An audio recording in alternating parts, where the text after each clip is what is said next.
গাজীপুর সদরে standard finish coil কারখানার আগুন 2 ঘন্টা পর নিয়ন্ত্রণে এসেছে। 9টি ইউনিটের চেষ্টায় আগুন নিয়ন্ত্রণে আনে ফায়ার সার্ভিস। দুপুর 12:30টার দিকে উপজেলার বাঘের বাজারের ওই কারখানাতে আগুনের সূত্রপাত হয়। মুহূর্তেই তা ছড়িয়ে পড়লে আশপাশের মানুষ আতঙ্কিত হয়ে পড়েন। খবর পেয়ে রাজেন্দ্রপুর ফায়ার সার্ভিসের 2টি ইউনিট গিয়ে আগুন নিয়ন্ত্রণে কাজ শুরু করে। পরে যোগ দেয় আরও 7টি ইউনিট। গাজীপুর ফায়ার সার্ভিসের উপসহকারী পরিচালক মোহাম্মদ মামুন জানিয়েছেন, আগুন লাগার কারণ তাৎক্ষণিকভাবে জানা যায়নি। এ ঘটনায় কেউ হতাহত হয়নি। অগ্নিকাণ্ডের বিষয়ে আরো খবর জানাতে এই মুহূর্তে ঘটনাস্থল থেকে যোগ দিয়েছেন সহকর্মী আবুল হাসান। আবুল হাসান, বলা হচ্ছে যে আগুন নিয়ন্ত্রণে এনেছে ফায়ার সার্ভিস, পুরোপুরি নেভানো গেছে কিনা সেটি জানাবেন, এবং তাৎক্ষণিকভাবে হতাহতের কোনো খবর পাওয়া যায়নি এখন পর্যন্ত। সর্বশেষ কি জানতে পেরেছেন আপনি? দেখুন, আমি ফায়ার সার্ভিসের কর্মকর্তার সঙ্গে কথা বলেছিলাম।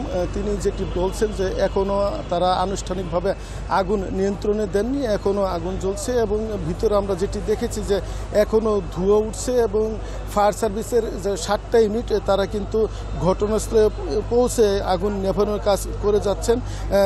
এখানে আইনশৃঙ্খলা রক্ষায় পুলিশের পাশাপাশি সেনাবাহিনীর সদস্যদেরকে আমরা দেখতে পাচ্ছি। কারখানার বাইরে যে মূল ফটকটি রয়েছে তার সামনে তারা অবস্থান নিয়েছেন এবং যারা এখানে লোকজন এসেছিলেন, এলাকাবাসী এসেছিলেন বিপুল সংখ্যক, তাদেরকে নিবৃত্ত করার জন্য তারা মূলত সড়কে অবস্থান নিয়েছেন। এছাড়া এখানে যে যান চলাচল সেটি স্বাভাবিক রাখার জন্য তারা প্রচেষ্টা চালিয়ে যাচ্ছেন। আপনাকে বলে রাখি যে এই যে স্ট্যান্ডার্ড ফিনিশ কারখানা, এটি মূলত এখানে কয়েল, ব্লিচিং পাউডার সব বিভিন্ন রাসায়নিক পদার্থ তৈরি হতো এবং এই কারখানাটিতে আমরা যেটি জেনেছি যে 400 মতো শ্রমিক এখানে কাজ করতেন এবং আজকে 12টার দিকে হঠাৎ করে এখানে আগুনের সূত্রপাত হয় এবং কারখানার শ্রমিকরা কিন্তু তড়িঘড়ি করে সবাই বের হয়ে যেতে সক্ষম হন এবং এই কারণে এখানে আমরা যেটি জেনেছি যে কেউ হতাহত হয়নি, সবাই মোটামুটি নিরাপদে কারখানা থেকে বেরিয়ে যেতে সক্ষম হয়েছেন।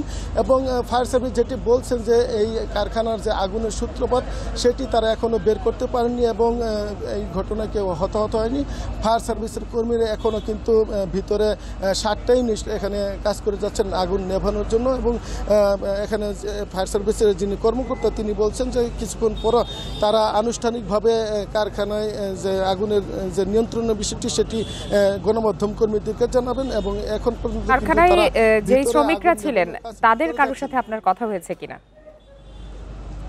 আমি এখানে স্থানীয় প্রত্যক্ষদর্শী এবং কয়েকজন শ্রমিকের সঙ্গে কথা বলছিলাম। শ্রমিকরা যেটি বলছেন যে হঠাৎ করেই তারা আগুনের লেলিহান শিখা দেখতে পান, ধোঁয়া দেখতে পান এবং এরপরেই তারা যান বাঁচাতে কিন্তু যে যার মতো করে কারখানার মূল গেট থেকে বেরিয়ে যেতে সক্ষম হন এবং তারা বলছেন যে এই ঘটনায় তাদের মধ্যে কেউ আহত হয়নি এবং স্থানীয়রা যেটি বলছেন যে আগুনের যে লেলিহান শিখা সেটি কিন্তু ব্যাপকভাবে ছড়িয়ে পড়ে এবং এই কারখানার পাশে যে আবাসিক এলাকা রয়েছে, বাসাবাড়ি রয়েছে, সেই বাসাবাড়ির কয়েকটি বাড়িতে কিন্তু আগুন ছড়ায়।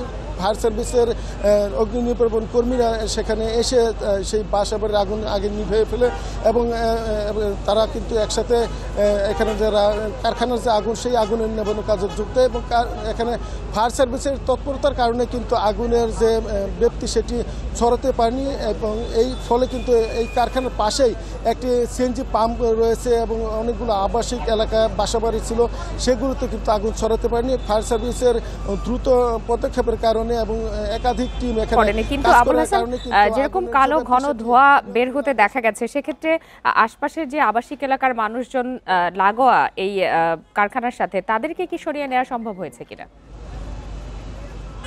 দেখুন, যখনই আবাসিক এলাকায় আগুন ছড়িয়ে পড়ে তখনই কিন্তু মানুষের ভিতরে আতঙ্ক দেখা যায় এবং যারা স্থানীয় লোকজন ছিলেন তারা তাদের যে বাসাবাড়ি সেটি ছেড়ে তারা নিরাপদ দূরত্বে চলে যান এবং ফায়ার সার্ভিস কিন্তু এসেই সেই বাসাবাড়িতে আগুন নেভায়, সাথে সাথে এখানে কারখানার যে আগুন সেটি নেভানোর কাজ করে। ফলশ্রুতিতে আমরা দেখতে পাচ্ছি যে বাসাবাড়ির বেশ কয়েকটি বাড়ি পুড়ে গেলেও লোকালের যে অন্য বাড়িগুলো ছিল সেগুলো মোটামুটি অক্ষত আছে এবং পাশে যে সিএনজি পাম্পটি ছিল সেটি অক্ষত আছে। বলা চলে যে ফায়ার সার্ভিসের দ্রুত পদক্ষেপের কারণে এইসব স্থাপনায় কিন্তু আগুন ছড়াতে পারেনি। যদি এই এখানে যে সিএনজি পাম্পটি ছিল সেই আগুন এখানে ছড়িয়ে পড়তো তাহলে কিন্তু আগুনের ব্যাপকতা আরও বাড়তে পারতো এবং এখানে যারা সাধারণ মানুষ তাদের মধ্যে আতঙ্ক এবং হতাহতের ঘটনা ঘটতে পারে বলে স্থানীয় দাবি করছেন। তবে ফায়ার সার্ভিসের একাধিক টিম দ্রুত কাজ করায় আগুনের ব্যাপ্তি কিন্তু ছড়ায়নি এবং এখন যে আগুনটি আছে সেটি অনেকটাই নির্বাপনের পথে।